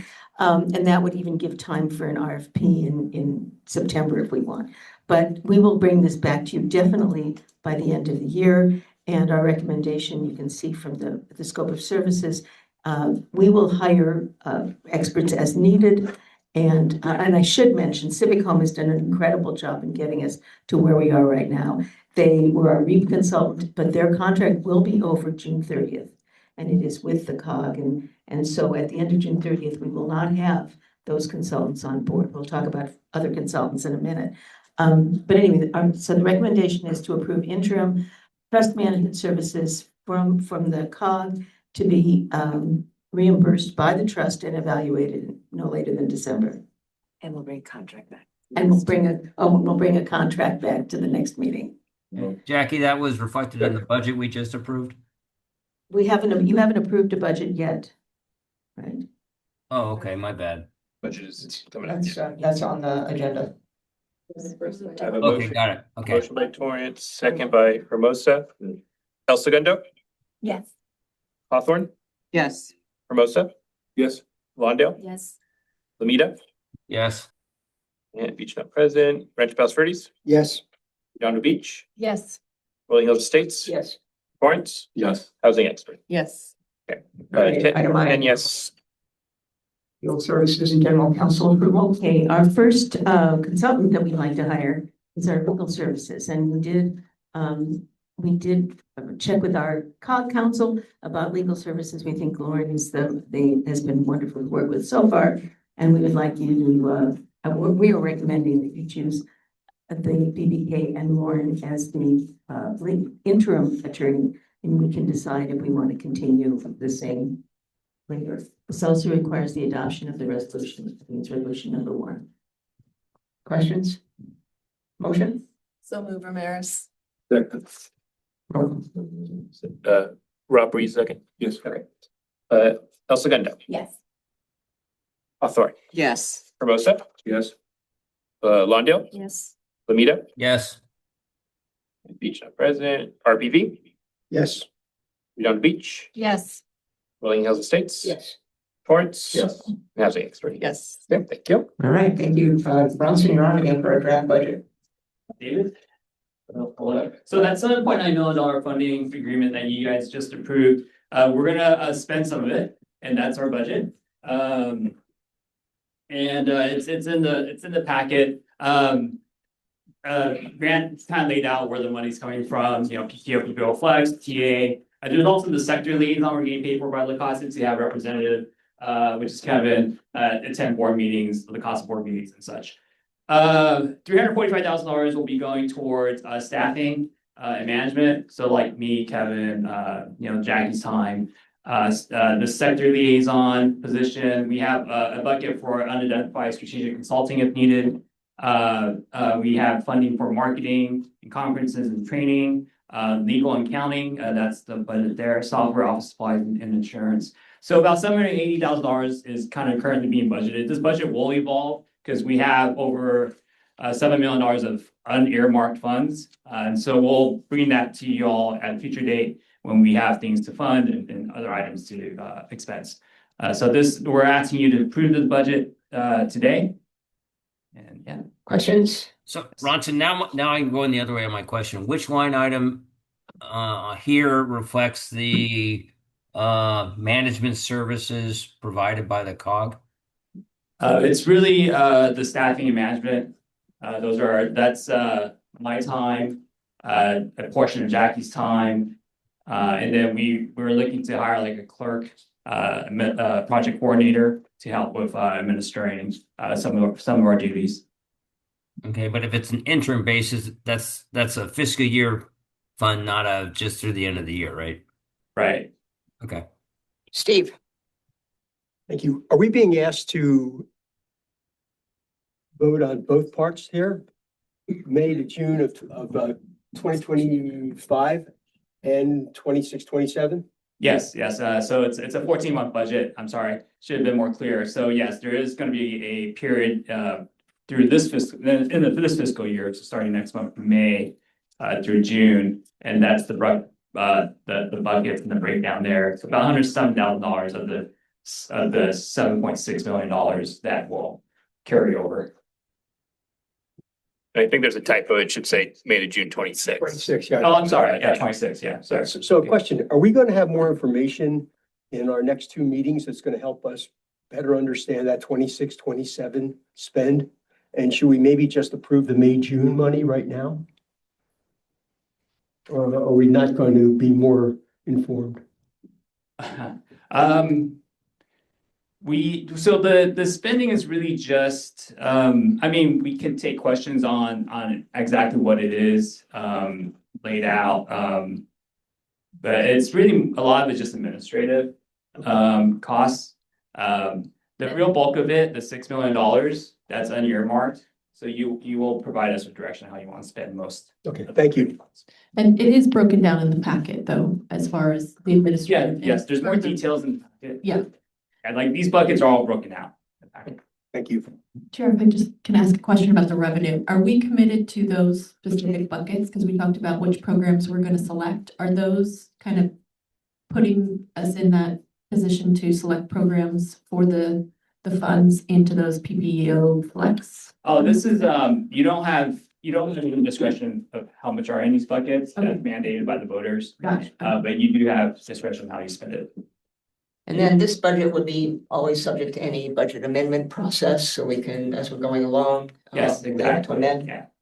In fact, next month, we will come back to you for the 6.3 actually. So there will be some action and you'll see an actual development in the city of Hawthorne that we will make a recommendation on. Any more questions, Steve? Yeah, thank you. Thank you. My question is really on the revenue side. So there's not an expectation of any more revenue 26-27? Not at this point. There is an application for a federal earmark, but we did not include that in this budget. Thank you. Is there a motion to approve? Motion to approve. That's Katrina from Hawthorne, second Second. from Paige. Roll call. El Segundo, Yes. Hawthorne, Yes. Hermosa Beach, Yes. Lawndale, Yes. Lamita, Yes. Beach not present, Rancho Palos Verdes, Yes. Redondo Beach, Yes. Rolling Hills Estates. Yes. Torrance Yes. and Housing Expert. Yes. Okay, 10 yes and no nos, no abstentions.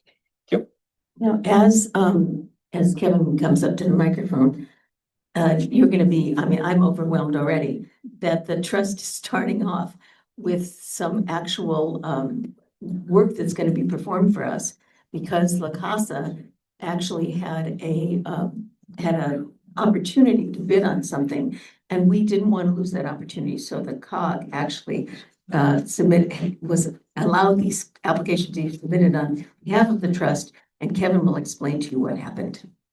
Thank you, Jackie. Yeah, Kevin, let everybody know we know who you are, who are COG delegates, but tell us. Definitely, yes.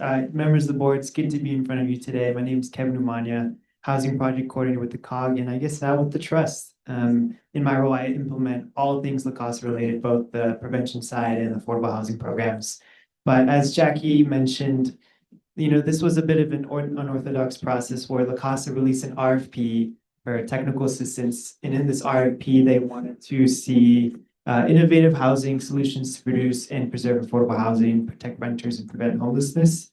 They opened this RFP and closed it in 2 weeks. We actually had consultants come to us to ask if there was anything we were interested in study. And because of this funds, it was awards were ranging from 50,000 to 500,000. So it was almost essentially free research money that we thought was prudent to act on and apply on behalf of the trust. So we submitted 2 proposals. One of them you can see on the table there is looking into the federal tax code to see there's a provision in the code that is underutilized that can transition rental units to homeowner occupied units to become owner occupied. And then there's also a proposal for a naturally occurring affordable housing preservation study, conducting an inventory of naturally occurring affordable housing and looking into La Casa's preservation guidelines to see how we can use those guidelines to preserve affordable housing. So, and this week we just got notified that we received a notice of intent to recommend the award from the La Casa staff, and the board of La Casa will be voting on those awards at the May meeting on May 13th. I just wanted to mention the second one is with Gateway Cities Trust as well. Okay. Was there anything on that item? Is there a receive and file, Jackie? Because I know these extra slides. I wanted to let you know. Yeah, we just wanted to let you know. The one thing I do want to say, because it's something we can discuss at a future meeting maybe, is that the Gateway COG has included all of their cities in this study, not just the ones in the trust. And we had to move fast. We only included the trust cities, which if you want to change that, please, let us know. But we figured that we would start this way. And then I know we got back on time, but I'm going to wrap this up with 2 more slides. But I wanted to move towards La Casa. And as Grant mentioned, La Casa receives approximately $350 million a year from Measure A. About 50 million of that is just for capital deployment funds, but they are actually looking to put that into a social bond, and that will be upwards to $256 million. And in December, La Casa released that NOFA. And last month, the La Casa board voted to approve 102 million in funding for round 1. And then at the following meeting in May, as I mentioned on May 13th, they will be approving an additional $154 million for round 2. And there's actually 2 cities within the South Bay jurisdiction. There's actually the project that Grant was talking about earlier, that is the city of Inglewood, the San Foca place, and then a permanent supportive housing development in the city of Carson was awarded a rental subsidy. So I just wanted to bring your attention to that. Kevin, quick question on that one. So how does this, or does it make a difference when the city of Carson is currently not a member of the housing trust? So this is a bit separate. So the trust hasn't had to do anything with this. This was just an information slide. I just wanted to bring awareness that some projects in the South Bay had received funding. So they applied for funding to La Casa and recently received an award from the staff. And then the board will be voting to approve the rental subsidy at the May meeting next month. So Okay, but back to somebody's earlier question, this, in theory, funds, this type of fund could potentially become revenue for the housing trust in the future. Is that a fair characterization? No. no, not a rental subsidy. Rental subsidy is, yeah, great. Okay, not a rental subsidy, but the new construction for using the city of Inglewood, for example. Yeah, this is Adam. Let me try to make this kind of very simple. La Casa has their own pot of money to give to projects, absent what you do at the trust.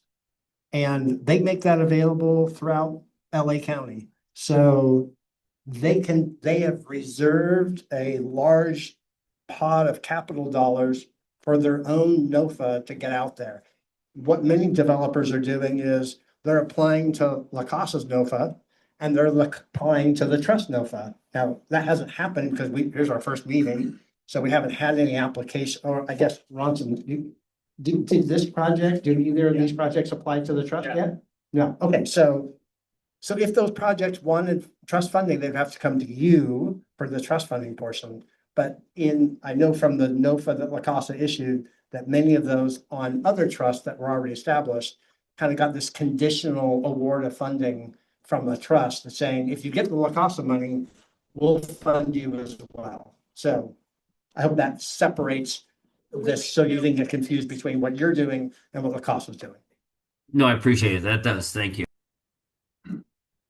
Yes, and then as you know, building upon that, we have our own pot of funds, and you know, before the trust was formed, we released the COG, a call for projects for our member cities to look for potential funding opportunities, and in that process, City of Hawthorne came forward and submitted a 93-unit affordable housing project developed by a boat community. It's a very reputable project. The City of Hawthorne is themselves committed funding to this project, and we are working in collaboration with our consultant who's evaluating the project, and we will be bringing forward a recommendation next month. So we just wanted to put that on your radar as well.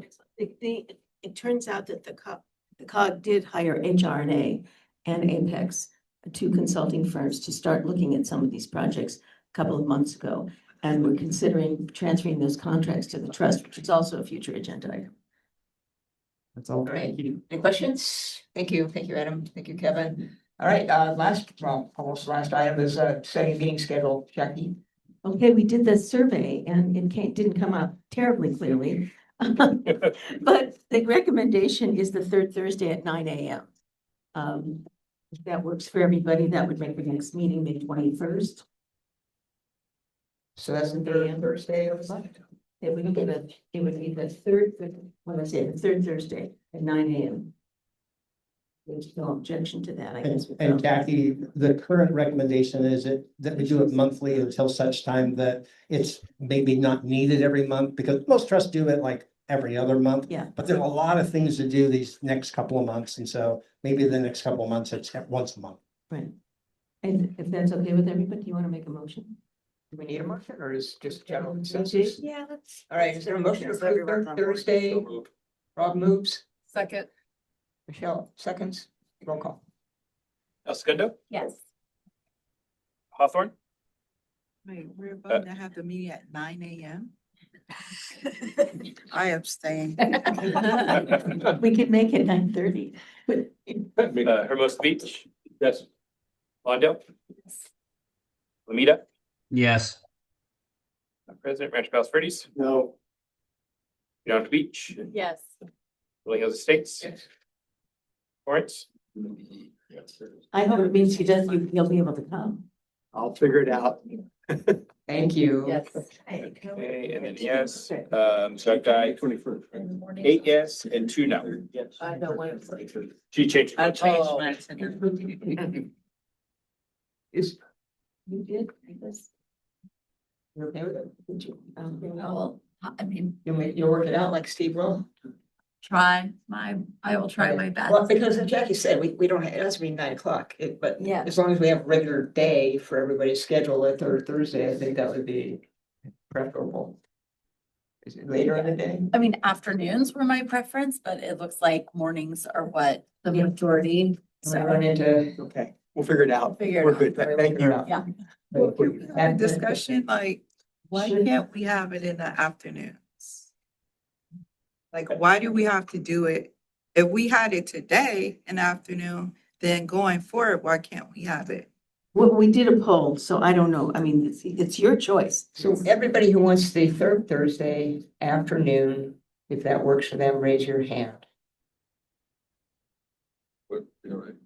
All right, can we amend that motion or just make a? What time? You want to make it 3 o'clock? Yeah, 3 As long as it's not 6, it's still late. Yeah. How about with 3? Yes. Okay, let's try it then we have to rescind the last vote. Yeah, we have to nullify that motion somehow. Yeah, why don't you just make another motion to So, but, amend your. Two motions. what time We've already works? Before we go through this again, what time works? 3, 2, 3? Okay, 3? Right. On every third Thursday?